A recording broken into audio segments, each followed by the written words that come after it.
You recently launched your own carnival to separate from Trinidad. Yes. How has that impacted the tourism sector? It has been actually our single biggest marketing driver, maybe in the last, I don't want to lie, maybe 15 years, because previously Tobago was really more marketed as an ecotourism destination. The focus has always been on the sand, sun, and sea, and the biodiversity, and our water sports or marine interests, the oldest protected rainforest in the Western Hemisphere. So we've always kind of sold the quiet escape that Tobago is, the unspoiled, untouched, undiscovered. Having Carnival come into the mix and make a bang from year one, because we're in year four this year, and we've seen such exponential growth over the last 4 years. In fact, we didn't anticipate that there was such a hunger for a product that we were able to create and to be able to differentiate ourselves from what happens in Trinidad in February.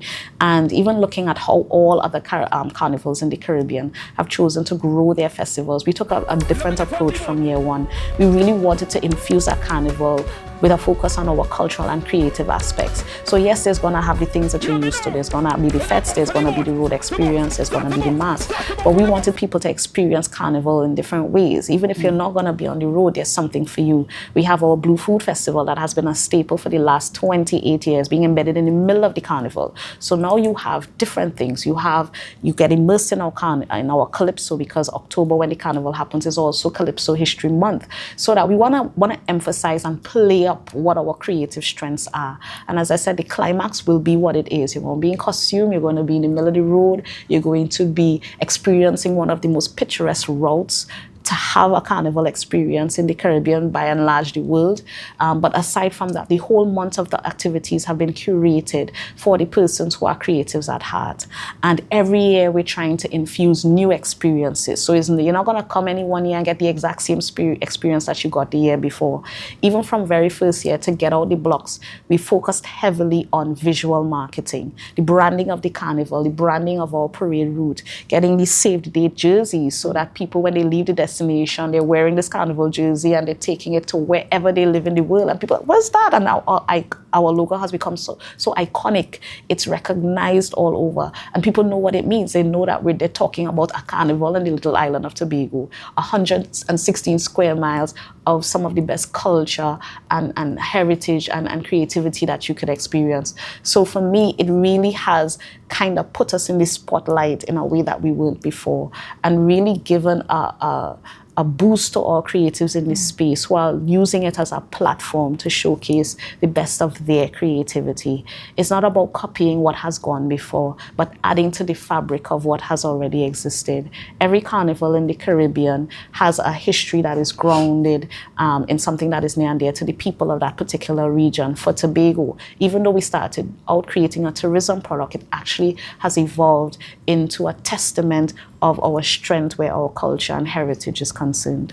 I like how you answered that question, because some people who would hear about Tobago's carnival would say, oh, so what makes it different from Trinidad, who has one of the biggest carnival in the region? Yeah. So I like how you... To be honest with you, one of the biggest challenges that we've had and still have is that people are so interested in coming and they can't get to the destination. Everything is sold out, from air to boat.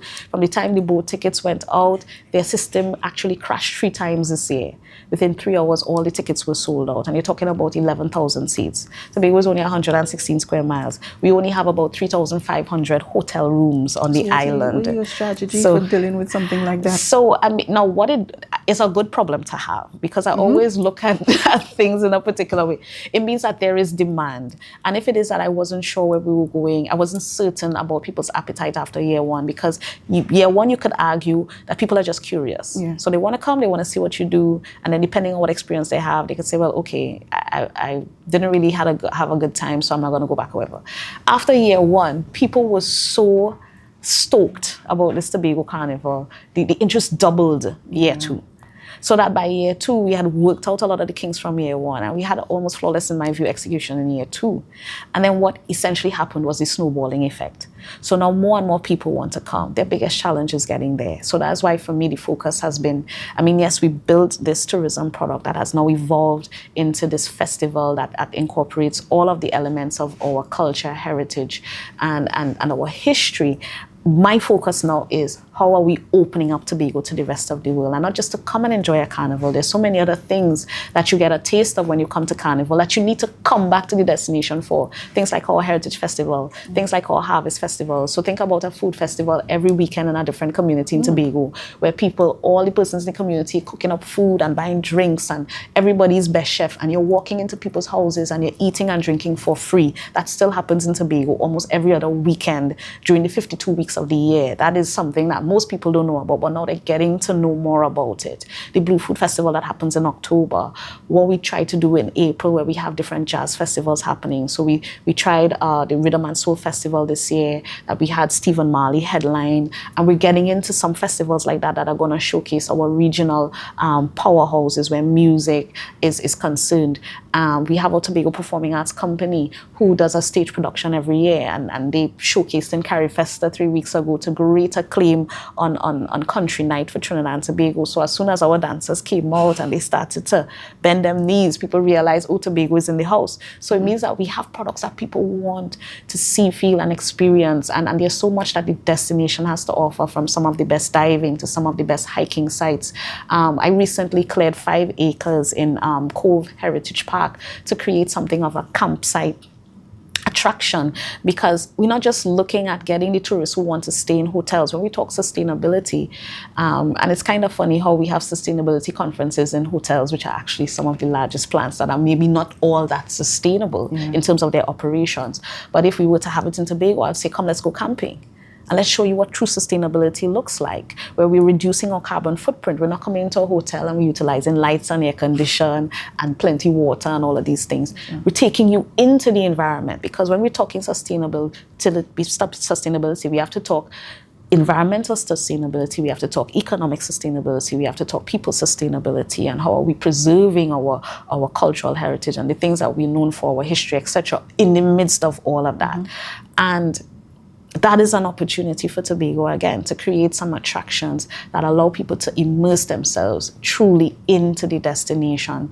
We don't want to just attract visitors or tourists. We want to attract travelers, people who want to explore, people who want to go off the beaten path, people who want to make friends with Bumbi down the road, and then they get a nickname so that nobody knows their actual real government name, but everybody has adopted them. We have a community called Castara that has done that successfully over the years. Castara built their own tourism model, and they really are the drivers. They have been the drivers of community tourism on the island, because all of the persons who live in Castara are on board with tourism being their greatest economic benefit to the community. So from the persons who have the accommodations, to people who are operating the bars and restaurants, to the people who are doing the tours, to the fishermen on the beach, everybody's tuned into ensuring that Castara is safe.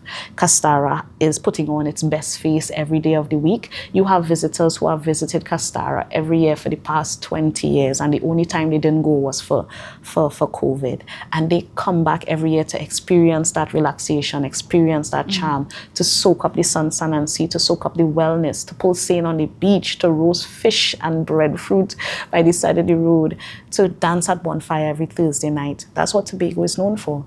So I applaud my Caribbean brothers and sisters who have been able to do the thing well. I see new hotels going up every time I visit Barbados. I come to conferences and I hear about how many extra rooms are being added to the room stock in places like Jamaica and Grenada and St. Vincent, and I'm happy. But I think that we have to have places like Tobago in the Caribbean that gives travelers options. So yes, you can have the hotel experience if you go to Barbados. You could have the 5-star experience if you go to Jamaica. You can get all of that in different places in the Caribbean. But if you want to kick up your feet and wear short pants and a vest and just drink a cold beer, Tobago may be that place for you. Yeah. For this year's events, what does that look like, seeing that it's only a couple weeks away, sorry? So we've launched the carnival. We launched it about 2 weeks ago, but the season kind of started way earlier than that, because you had the mass bands doing their own launches and stuff, and kind of galvanizing the support behind the festivities this year. Today is actually our Junior Calypso Monarch competition, and that's usually very keenly contested, and our young persons always come up with the best in terms of calypso creativity and put their heart on the stage. So I kind of want to give the plug in advance to the young person who's going to win the title this year, because they always make me proud. This is actually the first year that I'm missing the competition to be here. And that's something that I look forward to every single year. Aside from that, we have this robust calendar of activities that are being hosted by the Tobago Festivals Commissions Limited. And then we have a robust calendar of other activities, events and fetes that are being hosted by different promoters on the island. So if you want to go on a boat ride, we have those. If you want to go on a day party, we have those. If you want a brunch party, we have those. You want a nighttime fete, we have those. We have the all-inclusives. You have all the things that people have come to know and accept as part of the natural carnival fabric. Everything is kind of galvanizing to the climax on from the 26th to the 28th of October this year. And the theme is mud, mass, and music. We start with mud because mud is traditional to Tobago, similar to jab is traditional to Grenada. And we kind of want to cue people in about this mud experience. I mean, a lot of people have heard about it, and not a lot of people have, I think, had the opportunity to really immerse themselves into what it feels like and what it entails. So that mud experience is going to take center stage as part of our Dirty Juve, and that's going to happen on the morning of the 25th, which is a Saturday. So we go from Friday night into Saturday, and then Sunday is the climax on the 26th, which is our parade of the bands on Sunday, and that takes place in the streets of Scarborough, where we come alive with all the creativity, pomp and flair of the costumes. We have the large costumes on display in the road. We have our traditional mass parade, which is near and dear to my heart, because that's where people get to learn about our history and culture. And that is the stage that we like to invite other elements of carnival display to be part of. So the first year we had Grenada showcasing their traditional Grenadian mass on the streets in Scarborough. And this is something that our people had never seen before. And this is the opportunity that I think that is very valuable for us, forging those Caribbean connections and getting people to be educated while they're being entertained. So now they get to see other elements of mass that are coming from other destinations that they may not see in real life if they have not visited those destinations. So we continue to massage those partnerships. But for me, the month of October has become de facto carnival month. So the air is always excited and ripe with what is going to be happening over the next couple of weeks. And we're just excited to have had for the last 3 years one of the safest carnivals in terms of number of incidents. You're talking about something like 99.99% safety. And that's not going to be any different this year. We always focus on ensuring the safety of our patrons. We also have a carnival that's very family friendly. So what you would find is that we would have a number of spectators coming out to view the shows, to be part of this spectacle, from very, very old people to very, very young babies. They are on the streets, and they are there from as early as 10 o'clock in the morning on Sunday, something as close to midnight, going into Monday morning. And it has become a family activity. People bring out their families, they're liming on the side of the road, they cook up pot a pilau, and they lime in for the day, and they're just watching the parade and watching people. And you know, that sense of relaxation that people get as part of being a part of the spectacle themselves. And for us, it's just ensuring, again, that Tobago puts its best face forward, puts the best of what the destination is known for on show. And we're excited to welcome all of our visitors in October, on the 24th to the 26th, and before and after the Tobago October Carnival. Thank you so much for taking the time to speak to me today. Thank you so much.